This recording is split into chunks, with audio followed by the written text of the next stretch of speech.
Assalamualaikum warahmatullahi wabarakatuh.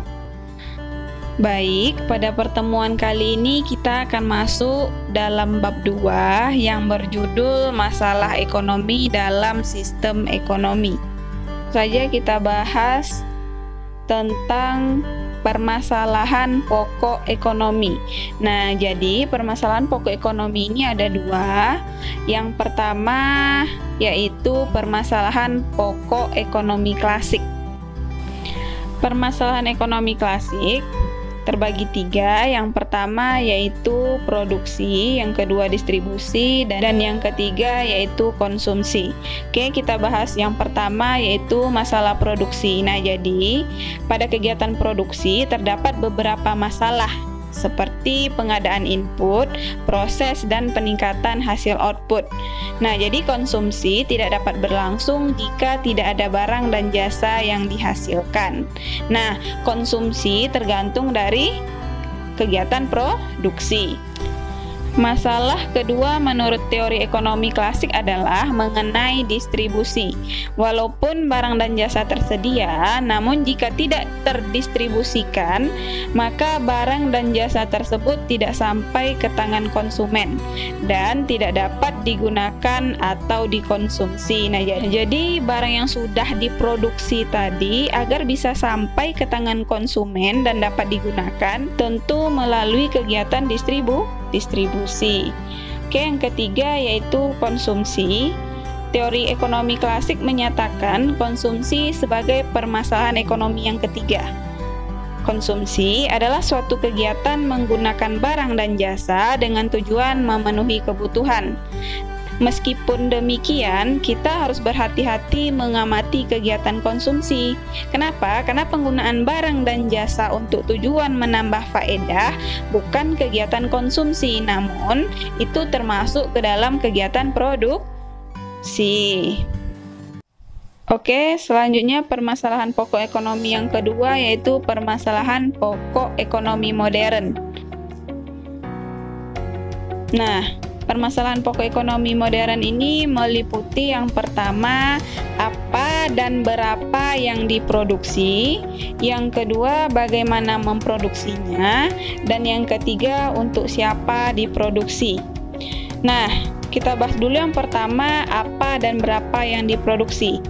Nah, jadi masalah ini menyangkut jenis barang dan jumlah yang akan diproduksi. Nah, jadi pertanyaan ini berkaitan dengan pengalokasian sumber daya yang langka di antara berbagai alternatif penggunaannya. Karena sumber daya terbatas, masyarakat harus memilih dan memutuskan barang apa yang akan diproduksi. Apakah kita akan memproduksi makanan, pakaian, mesin industri, atau sarana transportasi? Nah, sangat tidak mungkin untuk memproduksi semua jenis benda pemuas kebutuhan tersebut. Jumlah yang diinginkan oleh masyarakat. Setelah ditentukan apa yang akan diproduksi, hingga dapat ditentukan berapa sumber daya yang harus dialokasikan untuk makanan, berapa untuk obat-obatan, berapa untuk mesin-mesin industri. Nah, jadi jika kita ingin memproduksi lebih banyak makanan, sumber daya untuk memproduksi obat-obatan akan berkurang. Demikian juga sebaliknya, kalau seandainya kita ingin memproduksi lebih banyak mesin atau makanan, tentu kita harus mengurangi sumber daya untuk memproduksi obat-obatan. Oke, yang kedua yaitu bagaimana memproduksinya. Masalah dalam hal ini adalah teknologi atau metode produksi apa yang digunakan untuk memproduksi suatu barang, berapa jumlah tenaga kerja, jenis mesin apa, serta bahan mentah apa yang akan digunakan. Nah, jadi produksi dengan teknologi padat karya banyak menggunakan tenaga manusia, tetapi jumlah produksinya terbatas. Nah, jadi hasil produksi kita itu tergantung dari tenaga manusia, tentu jumlahnya tidak akan banyak. Nah, jadi jika yang digunakan adalah teknologi padat modal atau disebut juga dengan mesin, maka yang menjadi masalahnya adalah dari mana akan diperoleh modal. Nah, masalah kedua yang harus ditangani adalah bagaimana mengombinasikan faktor-faktor produksi yang ada agar berhasil guna dan berdaya guna. Oke, yang ketiga, untuk siapa diproduksi. Nah, jadi permasalahan di sini adalah siapa yang memerlukan barang tersebut dan siapa saja yang menikmati hasilnya. Jadi dengan kata lain, bagaimana pendistribusiannya? Apakah barang yang diproduksi tersebut akan didistribusikan menurut ukuran pendapatan, kekayaan, atau kelompok tertentu dari masyarakat? Nah, jadi sistem ekonomi pasar berpendapat bahwa sedikit atau banyaknya distribusi tergantung dari persaingan. Jadi distribusi tergantung pada mekanisme pasar. Oke, selanjutnya kita masuk pada pembahasan selanjutnya, yaitu tentang ekonomi mikro dan ekonomi makro. Nah, ekonomi mikro merupakan salah satu cabang ilmu ekonomi. Ekonomi mikro mempelajari perilaku individu dan rumah tangga perusahaan dalam membuat keputusan tentang alokasi sumber daya yang terbatas. Nah, biasanya ekonomi mikro diterapkan pada perilaku pasar, di mana barang atau jasa dibeli dan dijual. Ekonomi mikro meneliti bagaimana berbagai keputusan dan perilaku individu serta rumah tangga perusahaan dalam mempengaruhi penawaran dan permintaan atas barang serta jasa, penentuan harga, dan bagaimana harga pada gilirannya menentukan jumlah barang atau jasa yang disediakan atau yang diminta. Nah, jadi hal ini tentu saja berkaitan dengan interaksi antar pembeli dan penjual serta faktor-faktor yang mempengaruhi pilihan mereka.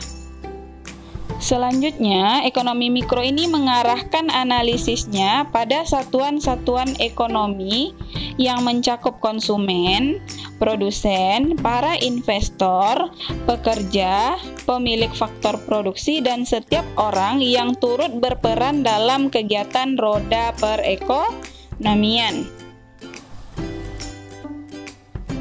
Nah, selanjutnya, kebijakan ekonomi mikro.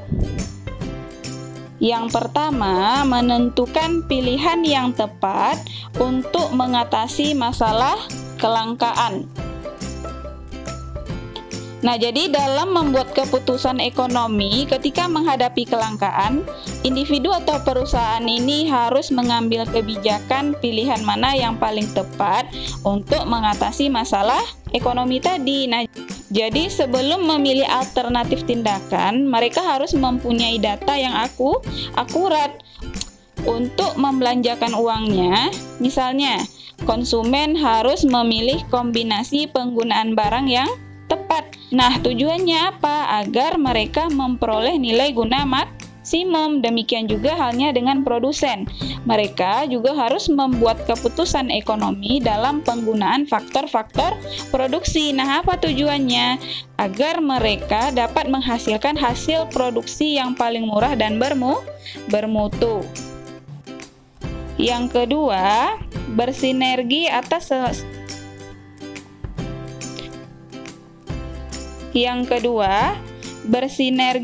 sesama pelaku pasar dan industri untuk membentuk satuan yang lebih besar.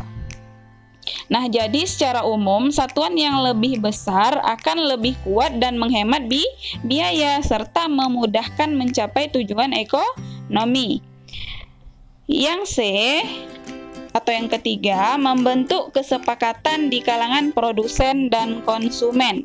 Nah, perlu kita sadari bahwa kesepakatan-kesepakatan perlu diwujudkan oleh produsen dan konsumen. Contohnya, produsen dapat menghindari persaingan yang tidak perlu.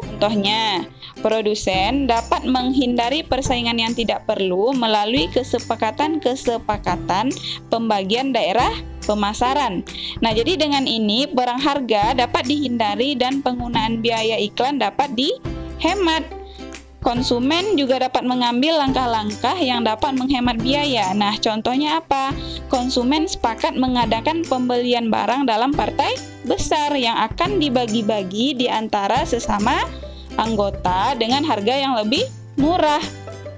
Oke, yang D, menggunakan teknik analisis ekonomi mikro. Nah, teknik analisis atas suatu kasus sangat berguna untuk dapat menentukan langkah penyelesaian yang paling efisien. Tentu untuk menganalisis kasus tersebut diperlukan data yang lengkap dan cara menganalisis yang benar. Oke, yang terakhir, pemanfaatan analisis biaya peluang dalam rangka menentukan pilihan. Nah, jadi dalam menetapkan pilihan, kita perlu membuat analisis biaya peluang.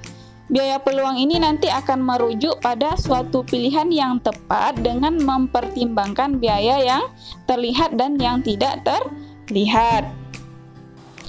Oke, yang kedua, ekonomi makro. Nah, ekonomi makro merupakan bagian dari ilmu ekonomi yang mempelajari bagaimana mekanisme perekonomian secara keseluruhan bekerja. Ekonomi makro mempelajari kekuatan-kekuatan dan kecenderungan-kecenderungan yang mempengaruhi perekonomian secara keseluruhan. Nah, jadi ini mencakup struktur kinerja, perilaku, dan pengambilan keputusan ekonomi secara keseluruhan dalam perekonomian nasional, regional, serta global. Nah, jadi di sini sudah jelas ya apa itu ekonomi mikro dan apa itu ekonomi makro. Kalau ekonomi mikro cakupannya lebih kecil, sedangkan ekonomi makro cakupannya lebih luas. Oke, selanjutnya kebijakan ekonomi makro. A. Kebijakan ekonomi moneter. Kebijakan ekonomi moneter adalah kebijakan yang dirancang oleh pemerintah dalam rangka memengaruhi jumlah uang yang beredar untuk memperbaiki kinerja perekonomian. Nah, contohnya terjadi kelesuan di bidang investasi. Pemerintah akan mencari akar permasalahan mengapa investasi tadi melemah. Nah, jadi kalau penyebabnya adalah tingginya suku bunga, maka pemerintah akan menurunkan suku bunga umum. Apa tujuannya? Agar iklim investasi kembali menguat. B. Kebijakan ekonomi fiskal adalah kebijakan yang bertujuan mempengaruhi jumlah pengeluaran dan penerimaan pemerintah. Nah, jadi salah satu tindakan yang dapat secara langsung memengaruhi pengeluaran dan penerimaan pemerintah adalah sektor perpajakan. Di bidang perpajakan, pengurangan pajak penghasilan dapat dilakukan. Nah, jadi dengan ini, kemampuan masyarakat untuk membeli barang dan jasa dapat bertambah. Pengeluaran agregat pun meningkat. Peningkatan permintaan barang mendorong perusahaan menambah kapasitas produksi yang akan menciptakan penggunaan tenaga kerja penuh. Nah, jadi sementara itu pada masa inflasi, langkah yang harus dilakukan adalah menaikkan pajak dan mengurangi pengeluaran pemerintah. Yang terakhir yaitu kebijakan dengan arah harga barang murah dan bermutu. Nah, bagaimana cara melakukannya? Yang pertama yaitu pengendalian keadaan sedemikian rupa sehingga pekerja tidak meminta kenaikan upah yang berlebihan yang melebihi kenaikan produktivitas.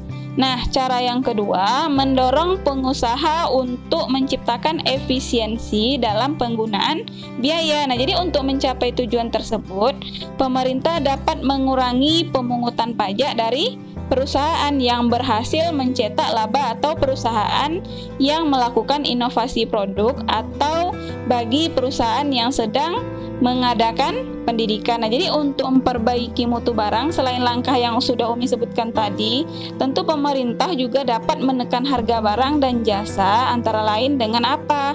Dengan menyediakan infrastruktur yang baik. Contohnya apa? Seperti jalan, jembatan, pelabuhan, dan bandar udara. Nah, apa tujuannya? Agar distribusi barang dapat berjalan dengan lancar.